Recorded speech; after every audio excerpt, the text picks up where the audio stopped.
사사기 2장 11절에서 15절까지 읽겠습니다.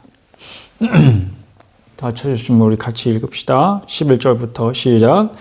이스라엘 자손이 여호와의 목전에 악을 행하여 바알들을 섬기며 애굽 땅에서 그들을 인도하여 내신 그들의 조상들의 하나님 여호와를 버리고 다른 신들 곧 그들의 주위에 있는 백성의 신들을 따라 그들에게 절하여 여호와를 진노하시게 하였으되 곧 그들이 여호와를 버리고 바알과 아스타롯을 섬겼으므로 여호와께서 이스라엘에게 진노하사 노략하는 자의 손에 넘겨주사 그들이 노략을 당하게 하시며 또 주위에 있는 모든 대적의 손에 팔아 넘기심에 그들이 다시는 대적을 당하지 못하였으며 그들이 어디로 가든지 여호와의 손이 그들에게 재앙을 내리시니 곧 여호와께서 말씀하신 것과 같고 여호와께서 그들에게 맹세하신 것과 같아서 그들의 괴로움이 심하였더라. 아멘. 오늘도 하나님 말씀에 은혜가 여러분에게 충만하게 임할 수 있기를 바랍니다. 이제 4월달 어제도 보니까 아침 일찍이 제가 좀 길을 나섰는데 아침부터 차들이 이렇게 평소와는 다르다 싶을 정도로 꽤 많더라고요. 그래서 왜 그럴까 가만히 생각해 보니까 아무래도 이번 주말이 꽃 구경하기에는 마지막이 아닐까 싶은 그렇게 생각하신 분들이 많았던 것 같아요. 그렇죠? 여러분들 어떻게 지나가는 봄이지만 만끽하셨는지 모르겠습니다. 우리에게는 이렇게 찰나의 순간들이 있습니다. 이것이 지나면 그 기회를 잃어버리게 되는, 그래서 안타까워하게 되는 그런 순간들이 우리 인생에 많이 있는 것 같아요. 오늘도 그런 이야기가 될 것 같습니다. 우리에게 하나님께서 또 기회를 주셨는데 우리가 하찮은 순간에 혹은 우리가 관심을 기울이지 못하는 순간에 지나가 버려서 후회하게 될지도 모르는 그런 일들이 우리에게 참 많이 있습니다. 그것 중에 하나가 자식 농사인 것 같아요. 우리 부모들 입장에서는 성도의 가정에 장성한 자녀들 중에 신앙생활 안 하는 그런 사람들 있죠. 그게 이제 부모의 이제 근심거리고, 저도 이제 목회를 하다 보면 이제 기도 부탁을 하시는 분들도 있지만 그냥 자녀들 얘기는 안 꺼내고 싶어 하는 그런 분들도 있어요. 왜냐하면 꺼리낌이 있다는 거죠. 이제 부모 입장에서 보면 신앙생활 안 하는 그런 자녀들이 부모에게 얼마나 큰 아픔을 주는지. 어린 자녀들은 또 교회 출석을 하고 있지만 모르죠. 또 그들 마음속에 신앙교육이 제대로 되고 있다 이렇게 생각할 수 없는 게, 혹시 내가 지금은 어려서 할 수 없이 이렇게 부모한테 끌려다니지만 내가 크기만 해봐야 내 마음대로 교회 안 나간다 이러고 있는 거는 아닌지. 신앙의 세대 전수, 여러분 어떻습니까? 진짜 어려운 일입니까? 사사기에는 하나님을 알지 못하는 세대가 이스라엘에 등장했다고 되어 있습니다. 이게 가능한가? 만약에 우리한테 이런 일이 있었다. 즉 하나님이 직접 나타나시고 막 불로 임하시고 구름 가운데에 또 화염 가운데에 흑암 가운데에 직접 그들에게 두려움을 줄 만큼 그렇게 리얼한 하나님의 임재를 경험하고 그랬으면 우리는 절대 막 하나님을 모른다 안 하고 하나님을 부인할 수 없을 것 같은데, 어떻게 이게 그토록 속히 하나님을 알지 못하는 세대가 나타났다고 말할 수 있는가? 어떻게 생각하세요, 여러분? 우리 그리스도인들은 이제 우리들 가운데 신앙을 너무 신비적으로 생각하는 사람들이 있는 것 같아요. 그러니까 하나님이 막 강권적으로 우리 자녀들도 하나님의 자녀 삼아 주실 거라고 막 이렇게 때 되면 되겠죠. 뭐 이렇게 생각하는지도 모르고. 너무 신비적이지 않기를 바라고요. 우리의 신앙이 그렇게 신비적이면 사사기 초기에 이렇게 나오는 하나님을 알지 못하는 세대 2장 10절에 보면 여호수아도 죽고 여호수아와 함께 하나님을 봤던 그런 장로들 그런 생존했던 장로들 이제 다 죽고 그 세대 사람들 다 조상들에게도 돌아갔고 다 죽었고 그 후에 일어난 다른 세대는 여호와를 알지 못하며 여호와께서 이스라엘을 위하여 행하신 일도 알지 못하였더라. 이런 말이 나올 수 없는데 무엇이 그들로 하여금 속히 하나님을 떠나게 했는가? 딱 한 가지만 말한다면 그것은 욕망이다. 욕망. 욕망이 뭐야? 욕망 많이 쓰죠. 욕망. 그런데 이건 뭐냐면 하나님을 거역하는 사람의 경향을 대표적으로 그냥 상징하는 그런 단어로서 제가 욕망이라고 표현한 거예요. 사사기 세대만의 문제는 아니죠. 이미 출애굽 세대가요. 그 욕망을 드러내 보여줬어요. 언제? 광야 생활할 때 한번 여러분 생각해 봐요. 고기 먹고 싶다고 얼마나 울었어요. 막 얼마나 불평했어요. 이집트 생활로 돌아가고 싶어요. 그때는 얼마나 오락거리도 많고 놀거리도 많고 볼거리도 많고 와 잠만 눈 돌리면 얼마나 영을 즐길 게 많고 삶이 행복하고 즐겁고 막 하고 싶은 대로 마음대로 하고 막 그 생활로 다시 돌아가고 싶어요. 그런 게 얼마나 강렬한가를 그 출애굽 세대가 보여줬잖아요. 이게 사사기 세대뿐만이 아니에요, 사실은. 어느 정도로 그 욕망이 강해요. 하나님한테 징계를 당해서 내 오늘 당장 죽어도 좋아. 너 오늘 당장 죽을래? 고기 먹을래? 고기 먹을래? 이러는 거예요.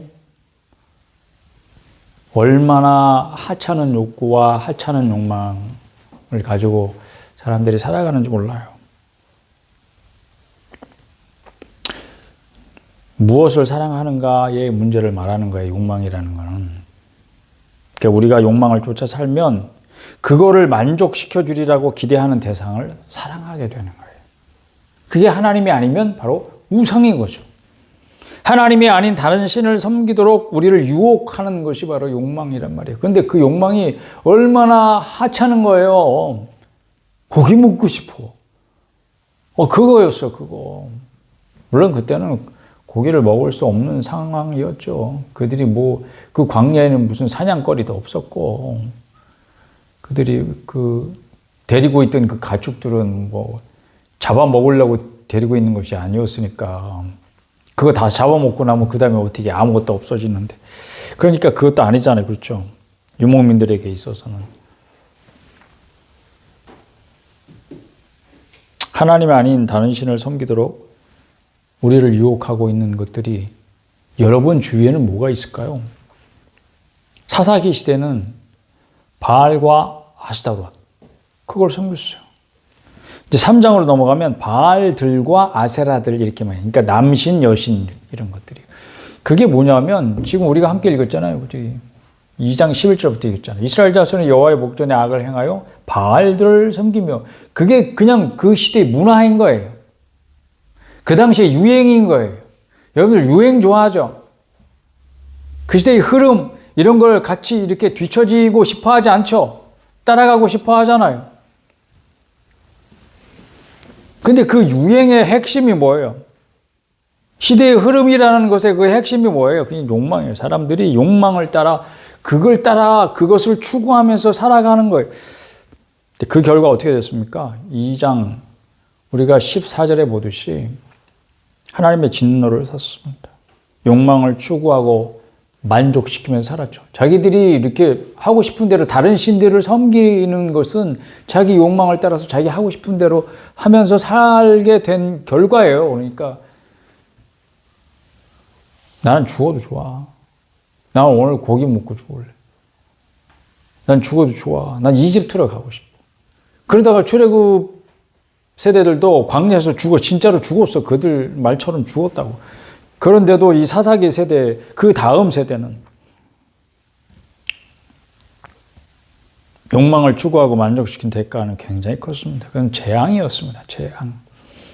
그들이 원하는 것과는 정반대였죠. 재앙을 원하는 게 아니었죠. 만족을 원했죠. 만족. 행복을 원했잖아요. 그런데 결과는 고통이 큰 삶이었습니다. 그래서 오늘 정말 그 성경 말씀 중에 우리가 좋아하는 성경 구절들 있잖아요. 그걸 읽으면 막 힘이 되고 위로가 되고 막 소망이 보이고 막 언제나 막 외우고 막 벽에 써붙이고 그 말씀 되뇌이고 막 그 말씀 그대로 이루어지면 좋겠다 하는 본문을 택하지 않고 제가 괴로움이 심하였더라 그런 본문을 읽었습니다. 고통을 보여주고 싶은 거죠. 그러나 여기서 함께 생각해 보고 싶은 건 뭐냐면 고통이라는 게 반드시 잘못 산 대가인 것만은 아니다. 그걸 보여주고 싶은 거예요, 제가. 하나님이 생명의 법과 사망의 법을 만드셨어요. 근데 이 법이 사실은 하나의 법이에요. 오직 하나님께는 하나의 법만 있는 거예요. 근데 그것을 선택하는 거지, 결국은. 근데 하나님의 생명의 법을 떠나서 사망의 법을 따라 살면 어떻게 되죠? 망해야 되죠. 그건 진짜 이게 이치예요. 세상 이치가 그렇잖아요.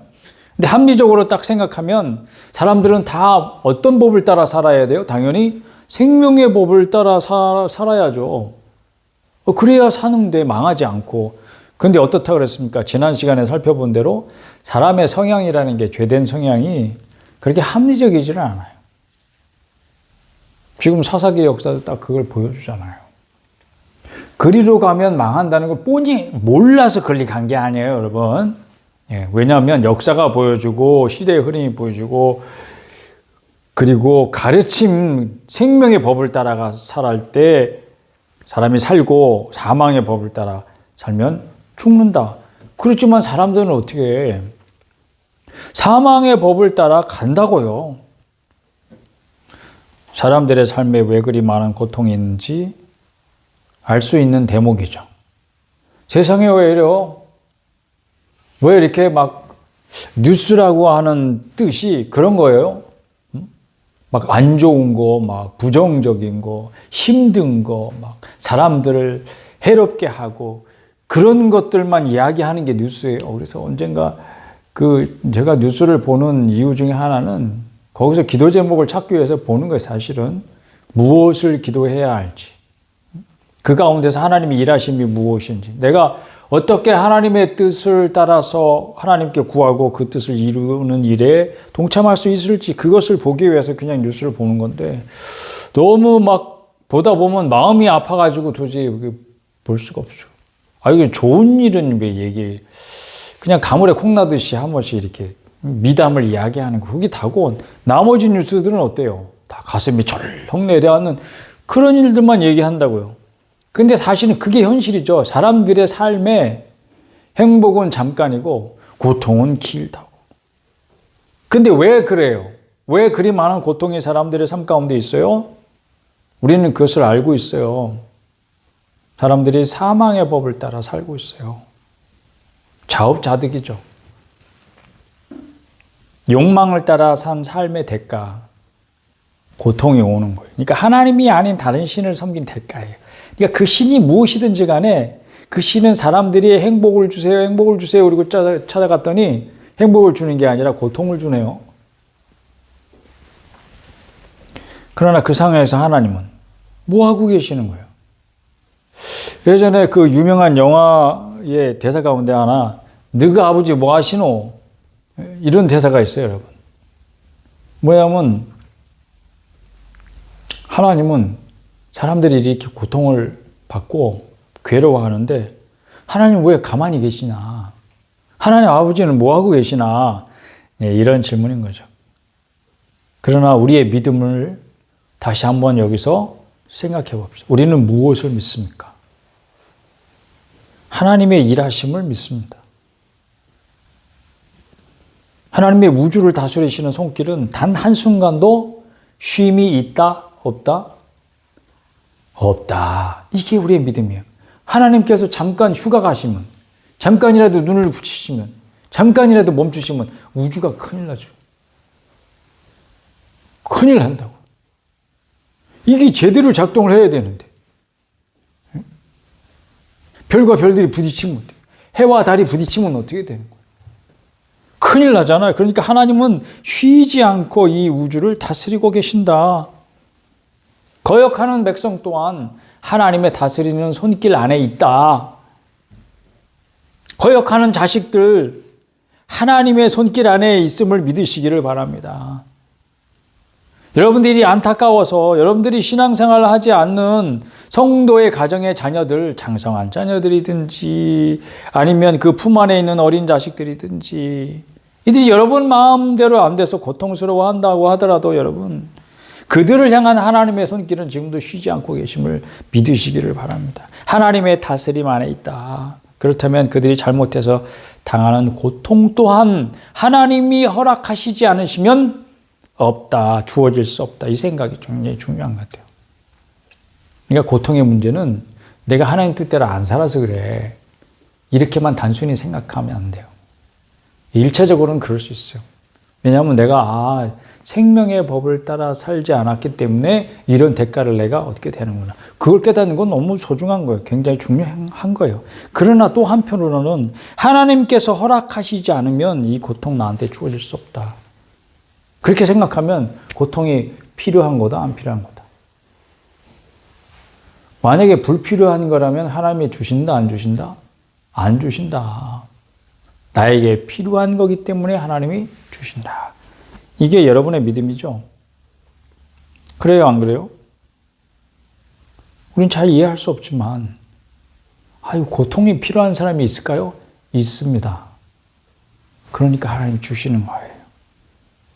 그것을 인정하시기를 바랍니다. 오늘 사사기 세대는 고통을 왜 허락하셨을까요?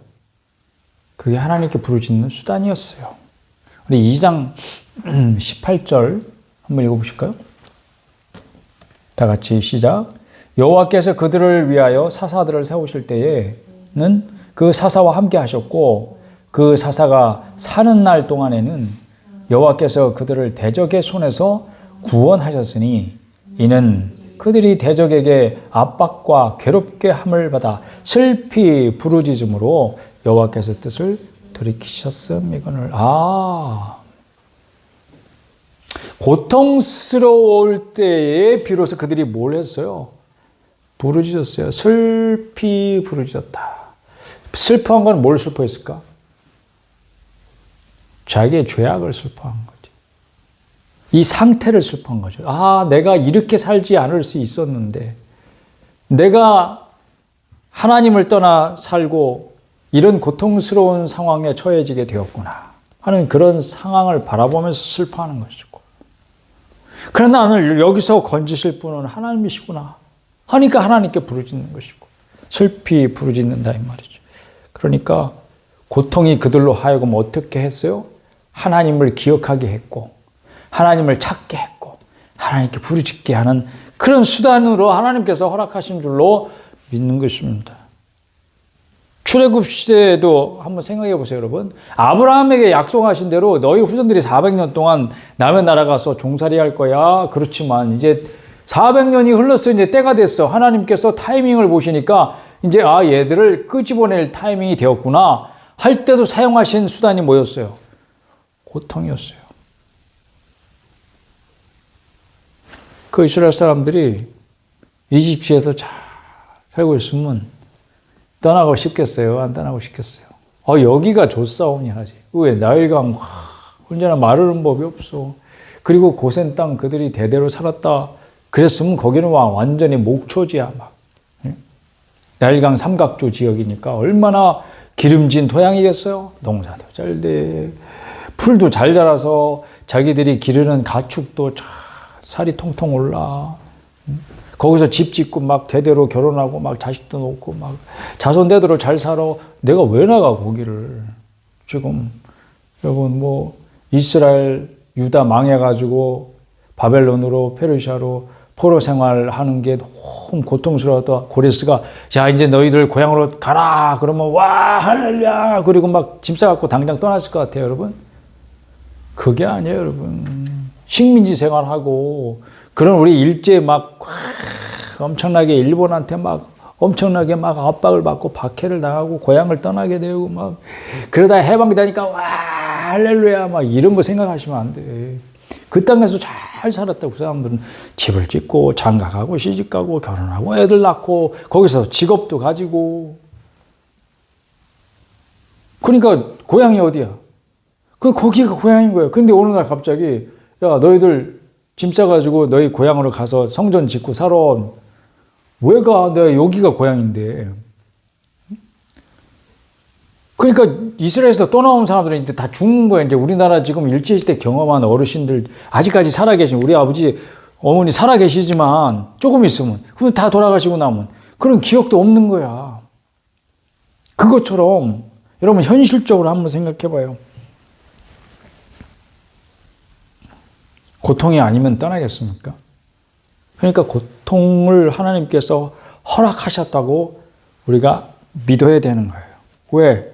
그런 고통스러운 삶의 현실에 괴로워서 부르짖지 아니하면 거기서 떠날 일이 없으니까 전격적으로 출애굽의 역사를 위해서도 반드시 그냥 한두 사람의 고통이 아니라 민족적인 고통, 그 땅의 고통, 막 너무 고통스러워가지고 차라리 우리를 죽여주세요.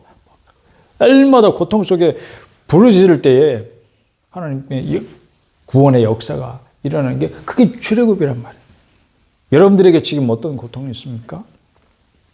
그 고통이 여러분이 잘못 산 대가일 수 있어요. 하나님을 떠나 살았던 대가일 수 있습니다. 그렇다면 여러분은 슬퍼야 돼. 마음 깊이 슬퍼하고 울어야 합니다.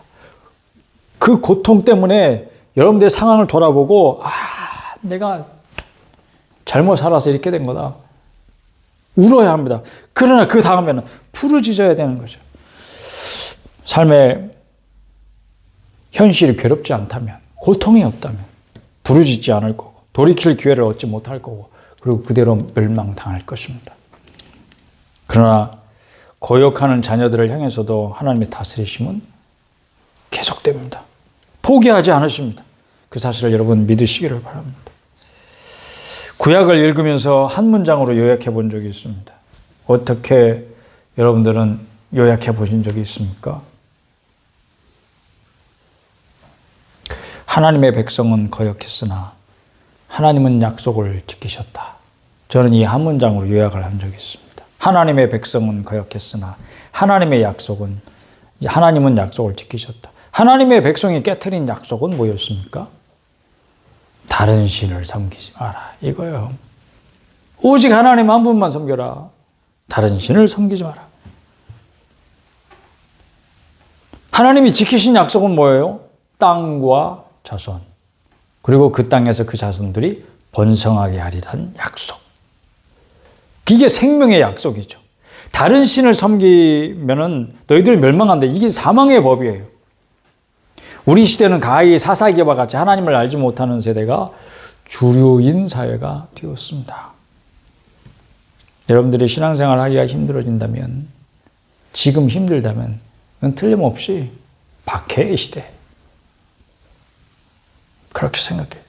정신을 차려야지. 지금 때가 어느 때인지 여러분 모르고, 그러면 여러분 지금 어떻게 되는지도 모르는 새에 여러분의 믿음이 마치 이 손에 쥔 모래알처럼 빠져가서 찾을 길이 없게 되는 그런 상태까지 가게 돼요.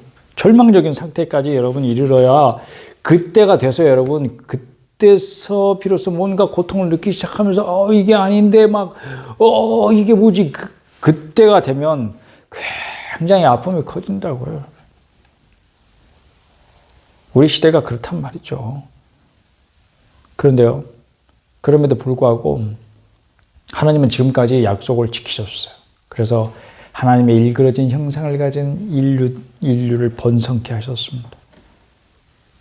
번성케 됐으니까 그걸로 좋은 겁니까? 행복해지고 있어요, 점점? 만족감이 커지고 있습니까? 이 인류는 지금 완전을 향해서 가고 있습니까? 신의 경지에 이르게 되나요? 나화상이죠. 이게 다가 아닙니다. 인류는 지금 고통 속에서 탄식하고 있습니다. 부르짖는 소리가 들려요. 여러분 귀를 열어서 들어보세요. 이웃들이 부르짖는 소리. 이웃 나라의 고통 속에 부르짖고 있는 소리. 아니면 멀리 남의 나라까지 가지 말고 우리나라 안에서도 얼마나 고통 속에 탄식하고 있는 사람들이 있는지 그 소리를 여러분 들어보세요. 이제 그리스도인들은 두 가지를 생각해야 됩니다. 첫째는 하나님 약속을 지키셨어요. 지금까지. 그렇다면 남은 약속도 반드시 지키실 거예요. 그럼 아직 이루어지지 않은 남은 약속은 뭐가 남았어요? 그건 이제 오늘 주제 아니니까 넘어가겠습니다. 그러나 여러분 이건 생각하셔야 돼요. 하나님은 약속을 반드시 지키신다. 그러면 남은 약속도 반드시 지키실 거다. 여기까지만 생각합시다. 두 번째는 이 지구는 수명이 있다는 것입니다. 하나님은 이 지구상에서 영원한 삶을 약속하시지 않았어요. 시작이 있으면 끝이 있습니다. 출생이 있으면 죽음이 있어요. 우주가 보여주는 법칙 아닙니까? 우주도 처음에 출발한 시작점이 있대요. 우주의 기원을 연구하는 과학자들도 다 얘기하잖아요. 이게 영원한 것이 아니다, 이 우주가. 뭐 빅뱅이 됐든지 뭐가 됐든지 출발점이 있어요. 그리고 지금 우리는 어디론가 가고 있어요. 우주가 막 가만히 정지되어 있는 게 아니래요. 움직이고 있는 거래요. 이게 어디로 움직일까요? 어디로 향해 가고 있을까요? 종말을 향해 가는 거죠. 죽음을 향해 가고 있어요. 그러니까 죽음을 여러분 당연히 받아들이셔야 됩니다. 죽는다는 게 무서워할 게 아닙니다. 그럼 뭘 무서워해야 되나? 준비되지 않은 죽음. 죽을 준비가 안 된 것을 무서워해야 됩니다. 여러분 죽을 준비 되셨어요? 어떻게 해야 되는 겁니까? 죽을 준비? 생명보험을 들어야 돼요. 생명보험. 생명보험. 내가 죽어도 생명보험에서 보험금이 나오니까 그걸로 우리 처자식 살 수 있게 해주면 훌륭한 남편이 되는 거죠. 훌륭한 아버지가 되는 거고. 그렇습니까? 여러분 지구의 종말은요 생명보험으로 대비가 될 수가 없어요. 이 지구가 종말을 공언하는데 무슨 생명보험이 무슨 필요가 있어요. 그런데 하나님이 한 길을 제시하셨는데요. 죽음 이후에 영원한 생명을 약속하신 하나님께 자기의 삶과 죽음까지도 맡기는 이 한 가지 길이 있어요. 예수를 믿는다는 것의 의미는 바로 이거예요. 나의 삶과 죽음까지도 하나님께 맡깁니다. 이거예요, 이거. 근데 그게 안 된 사람은요, 지금 자신의 상태를 나 준비 안 되는데? 나 죽음을 맞이할 준비가 안 된 거예요. 그러면 지금 부르짖어야 돼요. 자기네 상태를 탄식하면서 슬퍼해야 돼요. 자기가 뭘 잘못했는지 돌아봐야 돼요. 내가 잘못 살았구나 지금까지 돌아봐야 돼요. 뭐가 잘못됐는지 알아야 된다 이 말이죠. 지금 여러분의 삶이 마치 무덤 속에 있는 것 같이 생기를 잃었다고 한번 생각을 해봐요. 생기를 잃었습니다. 그러면 살 소망이 없습니다. 이 나라가 마치 죽은 지 오래되어서 마른 뼈만 뒹구는 공동묘지같이 미래가 안 보입니다. 이 땅의 교회들은요. 회칠한 무덤과 같아서 겉모습만 번지르하고요. 평토장한 무덤 같아서요. 겉으로 보기에는 아무 문제가 없어 보여요. 그런데 속에는요. 썩은내 진동하는 시체뿐이에요. 살아나겠습니까? 이런 데도 소망이 있다고 말할 수 있겠습니까? 그러니까 당연히 기도하겠죠. 제가 그랬더니 에스겔 37장을 생각나게 해주셨습니다. 거기 보면 에스겔이 환상을 보는데 하나님께서 곤노울에 임하시고 그를 어떤 골짜기로 데려가십니다. 근데 그 골짜기가 굉장히 깊은 골짜기인가 본데 거기에 뭐가 가득한 거야. 뭔가 봤더니 말라 비틀어진 뼈가 말라 비틀어졌다는 건 아주 오래되었다. 그런 뜻입니다. 아주 오래되어서 말라 비틀어진 뼈가 그 골짜기에 가득한 거예요. 하나님의 영이 에스겔에게 이렇게 묻습니다. 인자야, 이 뼈들이 능히 살 수 있겠니? 어떻게 대답할까요? 주여, 주 여호와의 주께서 아시나이다. 이렇게 대답할 수밖에 없는 거예요. 어떻게 살아? 내 생각은 도저히 살아날 수 없어. 이게 뭐 그냥 잠깐 기절한 것 같은 사람이 몰라도 오래되어서 뼈가 말라 비틀어지 이게 뼈들이 뒤섞여가지고 뒹굴고 있는 그런 것들을 보면서 살 수 있겠니? 이렇게 묻는다는 것 자체가 불가능한 일이죠. 그러나 주 여호와는 아십니다. 그렇죠. 하나님은 어떻게 해야 하는지 알고 계십니다. 지혜로운 사람이 이렇게 없을까? 나라가 되어가는 상황들을 보면서 어찌 이 나라에 지혜 있는 사람이 그렇게 없을까? 요셉과 같은 사람, 다니엘과 같은 한 사람이 있어도 나라가 살 수 있을 것 같은데 주여 정말 기도 제목이긴 한데 이 땅에 지혜로운 사람이 그렇게 다 죽었나? 어디로 숨어 있나? 그런 안타까움이 있어요. 그러니까 어떻게 해야 될 줄을 몰라요. 문제는 있는데 서로 자기 잘났다가 주장을 하는데 어느 것도 선뜻 이 나라가 어떻게 살아가야 하는지, 어떻게 희망을 품고 살아가야 되는지 뭔가 제시하는 사람 많지만 실제적으로 뭔가 그것을 이루어가는 사람은 아무도 없어. 그러나 하나님은 아십니다. 어떻게 할지 아십니다. 우리가 이런 상태에 있는 거 아닙니까? 이 나라가 또 이 땅의 교회들이 이와 같은 상태 아닙니까? 그럴지라도 하나님의 권능이 임하시면 말씀의 역사가 이곳에 임하기만 하면 살아날 것입니다. 살아날 수 있습니다. 하나님이 살아나게 하시면 살아나는 것입니다. 할렐루야. 하나님께서 이렇게 말씀하시는 거예요. 생기야. 따라합시다. 생기야. 사방에서부터 와서 그에 따라서 이 죽음을 당한 자에게 불어서 살아나게 하라. 할렐루야. 하나님이 그렇게 말씀하시면 살아나는 것입니다. 이 죽음을 당한 자에게 생기야 불어서 살아나게 하라. 오늘 이 땅에도 하나님의 이 말씀이 큰 울림을 줄 수 있기를 축복합니다. 오늘 역사를 주관하시는 하나님, 모든 생명의 하나님께 우리의 무덤문을 여시고 거기에서 살아나게 하시기를 간절히 기도하십시다. 하나님이 아닌 것을 하나님으로 삼고 다른 신들을 섬긴 우리의 죄악과 허물을 회개하고 슬퍼하면서 영으로 삶으로 하나님을 부인한 죄를 사하시도록 부르짖기를 간절히 빕니다. 하나님을 잃어버리고 구원의 길을 알지 못하는 이 땅의 백성들이 성령님의 역사로 말미암아 생기를 얻고 살아 일어나기를 함께 기도하십시다.